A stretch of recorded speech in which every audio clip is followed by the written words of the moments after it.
February is Teen Dating Violence Awareness Month. According to the Center for Disease Control and Prevention, unhealthy, abusive, or violent relationships can have short and long-term negative effects, including severe consequences on a developing teen. Youths who are victim of teen dating violence are more likely to experience depression and anxiety, engage in unhealthy behaviors, and exhibit antisocial behaviors, and also think about suicide. Violence in an adolescent relationship sets the stage for future relationship problems, including intimate partner violence. I'm your host, Tina Johnson, Community Partnership Manager of Hope House, and I am joined today by my guest co-host of Hope House Board of Directors, Jamie Simpson. We are joined by a special guest as well that will keep anonymous. Welcome to the Illuminating Hope podcast. Thanks so much for coming on today. Thanks for having me. Share with our listeners today some of the stories that have affected you indirectly or directly when it comes to teen dating violence. Yeah, so the first one isn't my story personally. It's my brother's, one of his best friends in high school. So she was dating a guy who was a couple of years older than her. I think 1 year older than her, maybe 2. And slowly he started to become a little more possessive and violent. And when they broke up, he ended up stalking her to the point where she had to file a restraining order against him. And I vividly remember my brother had to stay with her for a couple nights because she was just so terrified while the restraining order was going through. So that's that one, which is pretty crazy to think about. What was the relationship like when she was in the relationship, or did the stalking and the violence start post-separation? From what I've heard based on my brother, it was always sort of like a controlling relationship, but I don't think it ever got to the point of stalking until after they broke up. I'm pretty sure he made her this whole book thing that had a bunch of pictures of them, and there were some pictures of them naked together that he delivered to her after they broke up. And now she started to get afraid because he was just going a little crazy post breakup. As a means of control, I'm yeah, sure. For sure. It was definitely a way of trying to get her back based on what I saw. Or do you have any personal stories that you feel comfortable sharing about a domestic violent relationship? Yeah, my last boyfriend was 2 years older than me, first of all. And while we were together, it never really was that bad until it got deeper into the relationship. I knew it went into the relationship knowing he had anger issues, but then whenever I was around him and that sort of started to get into effect, he would sometimes grab me, or there was one time where I was standing against a wall and he punched the wall by my head, or he threw a plate at me once. But it wasn't ever anything that I thought was insane until I was out of the relationship. I didn't break up with him because of it, which is sort of crazy to think about, and I didn't really acknowledge it until I looked back on it. And then I was oh, maybe that wasn't normal, because I think we're just sort of taught that it's normal, or that it's not that big of a deal, especially at our age. And you really don't know what is or isn't a big deal, because a lot of people think that domestic violence is punching, hitting, slapping, when really grabbing is a form of physical abuse. That happened in my case. I'm a domestic violence survivor, and he would throw me on the bed and throw punches around me. I could not call that abuse. I didn't realize that that was, in fact, domestic violence. That was physical violence, whether they touch you or not. Are you taught anything in schools about domestic violence, dating relationship violence, or healthy relationships? Any of those dynamics? Really nothing. I really cannot recall a time where I remember learning specifically about what was and was not okay. Obviously when you're kids, you have the whole no square talk, but you're always, it's when you're in elementary school and we have these counselors who teach us specifically about adult oriented abuse. So adults abusing children. They bring out these little Cabbage Patch dolls, and they have a boy Cabbage Patch doll and they have a girl Cabbage Patch doll, and they are in swimsuits, and they're anything covered by the girl Cabbage Patch doll's swimsuit, because she's wearing a little bikini, is a no square, and that shouldn't be touched without your permission. Or the boy has his swim trunks on, and that's his no square, and that shouldn't be touched without his permission. And I think that is probably the closest we get to anything of the sorts. We don't learn about sexual assault, especially at a teen level. If anything, it's an adult adult with a kid. It's never people our own age. And we definitely don't learn about violence towards teenagers from teenagers. I think it's interesting, too, that they don't necessarily talk about different types of violence. We talk on the board about physical and emotional and financial violence, but we send kids to date and we don't necessarily have conversations with them. When I was a teenager, we had tons of conversations about abstinence. We had a lot of conversations about that, especially in a religious environment, but we never talked about what appropriate behavior was. I had a friend from church that had her boyfriend break her arm, and he acted like it was joking, but the result was that he twisted her wrist to the point where she broke a small bone in her wrist. And even then, we talked about that being wrong, and she didn't tell anybody. She was ashamed about it. Her mother was a nurse and figured out what had happened and questioned her about it. But I don't know that even in that context, we were really taught what to do if that happened, if something was uncomfortable, what you were supposed to do about that, and who was safe to talk to about that. I think that's key, Jamie, is who is safe to talk to about that. It's sort of this whole idea of when you're a teenager, you're stuck around all of the same people. Like when you're an adult, I'm not saying it's any better, but like we are all forced to go to school. Like we're all around the same people. So you're sort of put into a situation where telling is like a risk. Cause like then everyone knows like that happened to her. She's the one who that happened to. The amount of rumors that go around my high school hallways, I don't even know if they're true, but everyone believes them. And no one wants to be like the victim of that rumor. And there's just so many ways people work to dull down what does come out. So it's like, she's crazy. That didn't happen. I feel like it's almost nerve-wracking to tell anyone outside of maybe your best friends. Like my best friends are probably the only people I hold because I know they aren't going to tell everyone. But it's sort of like you don't want to be the person who it happens to, which I think is one of the basic issues. When we were talking before we hit record, we were talking about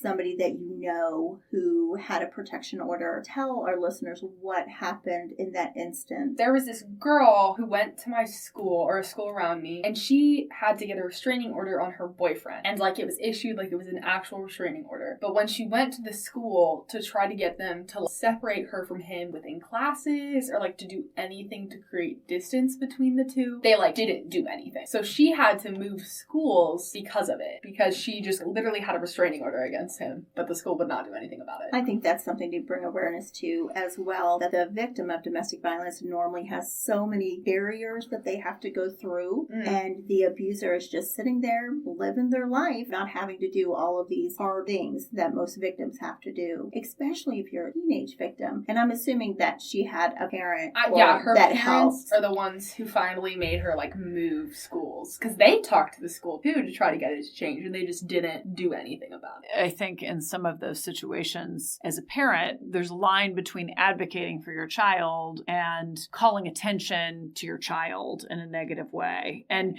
creating that stigma. I don't know if that was something where in the situation that happened to you, were you able to talk to your parents about it? Did you make a conscious choice not to talk to your parents about it? And why do you think that might have been the case? That when I was in the situation, I just didn't view it as significant. I didn't really think that it was that serious until I was out of it and started thinking about it. And even if I did acknowledge it, I just think I would have been too afraid of like repercussions for it. Like I would get in trouble for it, or like something would happen to like make him get in trouble, and like I didn't want him to get in trouble for it. Or it's just sort of like I didn't want anything to change necessarily, which is like real messed up, I'm gonna acknowledge, but I didn't want anything aggressive to happen, or like I didn't think it was that serious in the moment. I think the other thing that maybe we don't think about, and I have several teenagers or various stage kid, and from the boy perspective, I think a lot of times we think about domestic violence or relationship violence happening from male to female. My son has experienced times when, or I've witnessed times with our other kids where it's actually a female can use a lot of emotional violence and emotional forms of control. If you do this, then I'm going to say that you assaulted me. If you do this, if you break up with me, then I'm going to tell everyone that you did such and such or whatever. And that creates sort of, or I'm going to commit suicide is something that kids, I think, throw around. That's violence too. It's not physical violence, but it still creates this tension that I think teenagers are so probably ill-equipped to deal with. It's a lot of pressure in a relationship that they may not know how to do something about. I genuinely think that that I could not name a single high school relationship I've seen where there was not some sort of like manipulation from one party to another, or like controlling aspect from one party to another. It goes both ways, but I think that it's prominent because we don't really acknowledge it. And that's called coercive control. And another thing that you had said earlier is people might think that students are crazy. Especially as a teenage girl. Like, Yeah. everyone calls us crazy for everything. And I feel like you're worried that you are crazy. Like, there's a part of you that, like, at least in my personal experience, I was like, maybe I'm delusional. Like, maybe, like, it's not that bad. Maybe I'm it just didn't crazy. really happen. Maybe I'm questioning my own reality. Yeah, or like, I'm sure like everyone goes through this, like I'm just over dramatic. And I think that as teenage girls specifically, obviously speaking from my perspective, we're just sort of taught to think we're crazy. The amount of times where people are like, oh my god, teenage girls are like so dramatic. Even the media, like Mean Girls, that's what the average teenage girl is portrayed as. So we just are expected to think we're crazy, which I think is interesting to look at in this class. Or if not crazy, maybe exaggerating. Yeah. Right? That everything right. gets dramatized to the point that, oh, maybe it wasn't that bad. Mm-hmm. Maybe it wasn't that serious. And we talk about that happening with even adult survivors, right? Yes. That's a part of what happens is you're made to think that you're crazy, that this isn't really happening. This could not possibly really be happening to me. And so it's interesting that you called on that same characteristic. It really is. And the buzzword going around is gaslighting. Yes. After I broke up with my boyfriend, I started talking to a couple other girls who had also like either had flings, or I guess talking stages is what us teenagers call it. Basically dating without dating, or were dating him. And two of the girls I talked to had similar experiences to me with the violence. And then one of them had a worse experience than me and genuinely like pulled up receipts of bruises that he had given her. But I didn't know about that before the relationship. I'd heard little bits about it, but like whenever I brought it up with him, he like was like, no, like she's crazy. Because like that's just sort of the scapegoat for anything a girl brings up, or anything really anyone who accuses something like violence brings up is sort of painted as like over exaggerating or like crazy. And like it sort of pairs with that whole concept of being afraid to talk about it or not wanting to be the one who talks about it. If I would have had any of that knowledge before I went into the relationship, I guarantee you it would not have lasted as long, A, or B, I would not have doled down what happened as much. Being a domestic violence survivor, breaking the cycle of violence in my family, it's a big deal. It's a huge thing. And it doesn't mean that my kids have been spared from getting into relationships that they missed some flags, they missed some red flags on. What it is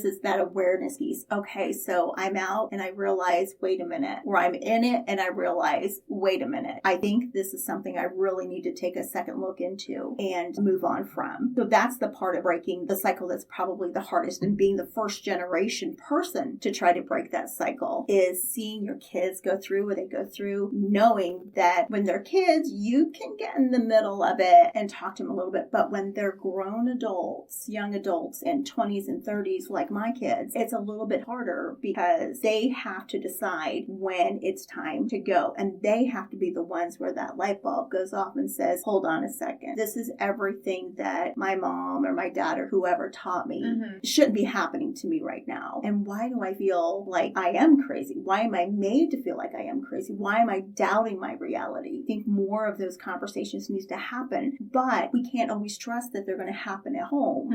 What do you think would be helpful? An organization like Hope House, what can we do to help combat any domestic violent relationships or bring awareness to any domestic violence relationship? I think that it's really difficult to do without going to like the schools to talk about it. Because even when you do go to the schools, the amount of people who are just going to be like, oh my gosh, like this dumb presentation, blah, blah, blah, blah. I think it's one of those things that has to start from like a young age. And I don't think you can just start in high school, because I think at that point it's people who don't really care about what we're listening to. It's another thing to like drown out and ignore. But like when we're having those no square talks, I think we need to make it clear that it's not just between a kid and someone who's older. Like it starts from a young age, and acknowledging and using proper, not even proper terms. Like obviously you're not going to tell a toddler domestic violence. But like acknowledging that there's something there that can happen between people of the same age that is negative and that should not be tolerated. Even when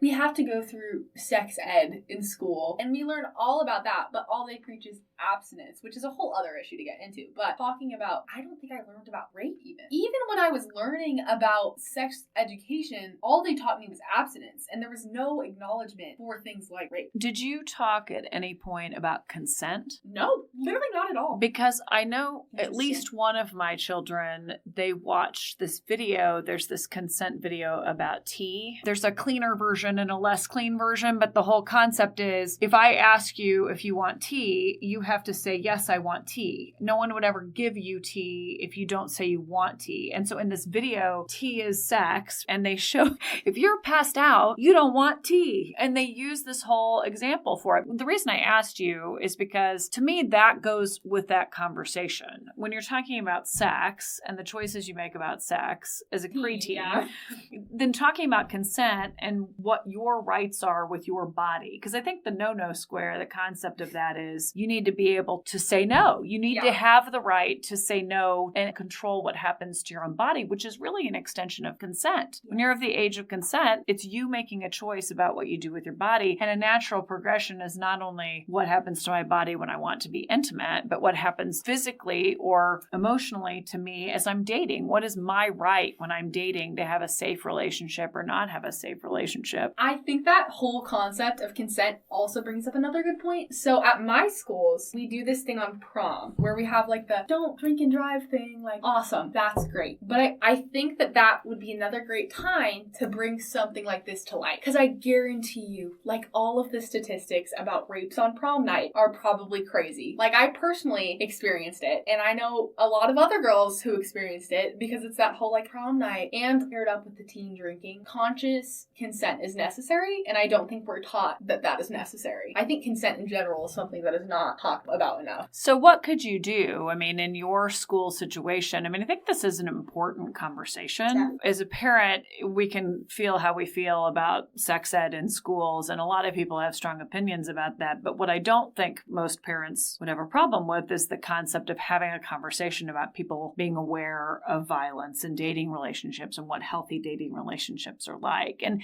even things like we talk to our kids about the buddy system. If you're going to go out in college, don't be by yourself. Don't go to a bar by yourself. Don't go into an Uber by yourself. We have those conversations, but it seems to me like that would be an appropriate conversation. Are there channels or are there groups at your school that would be interested in those conversations? Where would that happen? Where does the drinking conversation happen? So that's like a junior and senior assembly that they have every once, I think, per grade on prom. Like right before prom, they get everyone together in the auditorium and they talk about it. And it's like this guy who comes in and he's like, stop teen drinking, stop teen drunk driving. Something I did this summer, and I talk about it a lot on this podcast, is I went and talked to middle school girls in the area, and about 80 of them already had a story. And we're talking about, 5th, 6th, 7th graders. And the approach I used was, of course, we talked about healthy on and offline relationships and what they look like. And it really triggered something in a lot of them that they were like, okay, so this is not what it looks like to me. 100%. Like, I think a lot of the time, like in my personal experience, you don't realize it's wrong until after it's done, because that's when you like learn more about it. Like whether it be through TikTok or like someone telling you about what this is, like what domestic violence is, that wasn't okay. Like if you tell them a story,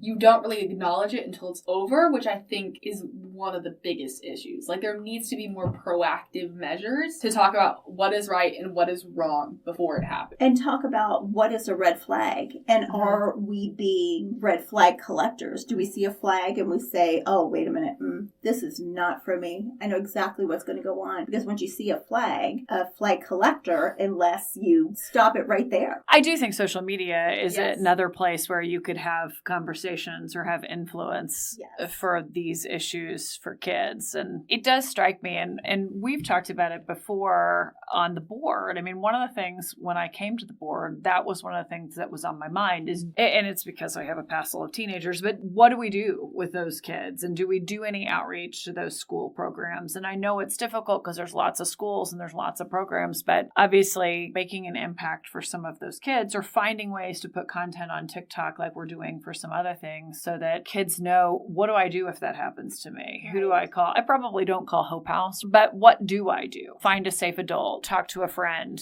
I think even starting a conversation about any of it, at least within the teen level, is doing something. I think that getting teens talking to teens is probably going to be your best path because counselors can tell us, like, stop bullying, like, all of this stuff as much as they want. But I think the only way you actually cause teenagers to actually change it and pay attention is if it's coming from other teenagers. Teenagers are recent teenagers, right? I think they've listened to a college student or somebody like that. But I agree. I mean, I don't think somebody on the board can walk in and have any sort of political capital with a teenage group. One of our school counselors talking to us won't do anything. Do you guys talk about boundaries in school at all? Or have you set any personal boundaries now that you have been in a domestic violence relationship and known friends who have been in domestic violence relationships? Well, I can tell you for sure we don't talk about them in school. Is something too far is what I declare a boundary. Or like before when it gets too far. Like, where do you draw the line behind what someone's doing? I have a friend who, on her first date with a guy, he like groped her. And so now her and her current boyfriend, she like refuses to let him touch her where she was previously assaulted. That's her personal boundary. But I think it's a very up to the kind of person and what they went through where the boundary is drawn. Like, I don't think I personally have any boundaries from my experience specifically, besides just general boundaries. Like, obviously, ask before you do anything. But I think that's a pretty general, at least to most girls who have had conversations about issues, a pretty general boundary. But there definitely isn't any sort of, like, discussion of a solid quantity of boundaries. Or like, what about emotional, physical? Mm-hmm. Like, do you feel like if you were in a relationship where somebody had a lot of anger or grabbed you, or would you be more likely to do something different the next time? Definitely. After you've experienced it, you acknowledge it. And I don't think that I would let the same things that I went unnoticed in my last relationship go unnoticed in another relationship. Like, I think it's once you experience it, that's when you acknowledge it. Do your friends hold each other accountable? I mean, your 100%. Friends that know? Like, all of my friends don't really talk about the issues in their relationships until after we break up, which is sort of a whole thing. I think that's a whole thing. Like, girls not acknowledging, or guys not acknowledging what happened. Do you think that's somewhat fear-based? 100%. Like, I think we're all worried that someone's gonna be like, oh my god, you should break up with him. Or like, you should break up with her. Or like I was talking about earlier, that whole thing of like something changing. Or like something, you getting in trouble for it. Or them getting in trouble for it. Like, you don't want anyone to be held accountable, which is sort of messed up. But I think it's just how teens are wired, is to not want that to end. Have you ever heard of what the cycle of violence is? So I've heard about it just from my own personal, like, people around me. And I've definitely seen instances of it. My ex-boyfriend, speaking from personal, that whole story, his dad abused his mom. So I think that that's at least where that circle sort of comes in. And I'm sure if you asked a lot of people, they definitely, at least the divorce statistics are crazy. Like, so many people are divorced. So many people's parents are divorced. And I guarantee you most people would have some sort of instance of seeing something like that with, if not a parent, a sibling, or like some sort of instance of that. Well, or the inverse, right? I mean, how many examples of healthy relationships are out there, even if you talk about media or celebrities or TV shows, or some of the reality shows are certainly not giving examples of what healthy relationships or dating. I was thinking of Love Island, which is a great example of dating. Too hot to handle. There's some real bad examples out there. And so I would guess that some kids don't have a lot of examples of what a healthy, relationship looks like. And that's got to feed into some of that too. The cycle of violence I'm referring to is actually what happens in a domestic violent relationship. It starts out at kind of a honeymoon phase. Like, everything's good and you are love bombed. Have you heard of the term love I have heard. Love bombed is especially popular right now. Everyone's talking about it. A thing. Good. I'm glad everyone's talking about that because that's so important. That's kind of that honeymoon, getting to know you, don't start out violent type of phase. Then there's a tension building phase. And then what happens is there's that explosive phase where a lot of the physical or sexual violence can happen. And then right back around to honeymoon. But what starts happening then is the shame. Well, if you would have picked the restaurant I wanted to go to, none of this would have ever happened. I'm really sorry that I was upset with you, but if you wouldn't have, so that shame and blame is happening. Yes. And so do you see that type of cycle of violence then in your school? Yes, I think that sort of ties back to the whole like controlling and manipulative nature of most teen relationships, of even like in my own relationships where there's been instances where it's like everyone like you're fine and then like tension builds and then you fight over something dumb. Where are we going for prom dinner or stuff like that? And then everyone argues, explosion, and then it's like the blame is turned to you and you're like, that's my fault, like my bad. Or I think it's sort of a not as much one person's at fault, it's more like, well, you did this, I may have done this, but you did this, and a sort of like battle between what happened, which I think happens in a lot of conflict, definitely. It's like he said this, she said this, he said this, she said this. Some of it is lack of maturity too, yes. Right? And I think you've got all of these people in their first relationships, their first couple, which, you know, all of those things happen. But I think it takes maturity to be able to say, okay, this is what we, you know, thought about and we didn't like how that went, or I didn't like how I responded to you. And so next time, let's do this different. I mean, that's not a conversation that most teenagers are mature enough to have. Right. And really understanding the difference between somebody being angry and losing their temper one time, one off, never happens again. Because that happens. Yeah. And that is not domestic violence. Domestic violence is that cycle. So that's how you can tell the difference. Right. And I think that there's a difference between disagreements, like you were talking about, Jamie, and mudslinging or like blaming for each things, or like, I don't even know how to phrase it. Yeah. Like shame and blame. Yeah. Like shaming and blaming. I think there's a very big difference between the two. And I think that outlining the difference is important. Because we're taught this, like, I know disagreement is normal, just like based on watching my parents. Like, disagreement's normal. But it's like, at what point is that disagreement okay? Like, at what point is that disagreement healthy? Right. And at what point is it okay to walk away? The blame and the shame stops. You can agree to disagree in a domestic violent relationship until you tell that other person, you're right. I'm sorry. Even if you're in the right. The amount of times I've had to apologize in my last relationship for things that I would be upset and bring an issue forward, and then it would get turned around on me, and it would be like, well, you did this, to the point where I had to end up apologizing for being upset about things, which I think is definitely that cycle coming into play. So when I was in high school back in the dark ages, we had a class that most of the seniors took that was called Parenting and Family Relations, or Carrying an Egg Baby. Everybody took it because it was kind of the fun senior blow-off class. But one of the things we talked about in that class was conflict resolution and kind of healthy conflict and I statements and those kind of things. I still remember pieces of that conversation. It was great. I mean, it was great that we all had the opportunity to have those conversations. Now, I don't know that that meant that we all applied them well. And conflict is certainly different than violence, like you were saying. Everybody has conflict. Not everybody is violent. But I think it's parcel of the same. Having them be able to recognize the difference between those is important too, because you don't want everybody running around screaming domestic violence when really they're just arguing over where to go to dinner. Absolutely. You know, I mean, but I think you do have to have tools for how to do that. And a lot of adults don't do that particularly well. What I'm excited about just speaking with you today is you are one now that knows what a red flag looks like. And now you can be that leader with your friends, your peers, and talk to them about the same conversation we had here. I think we need more of that. I can't thank you enough for coming on today, and that's very courageous for you to come on. Thanks for sharing.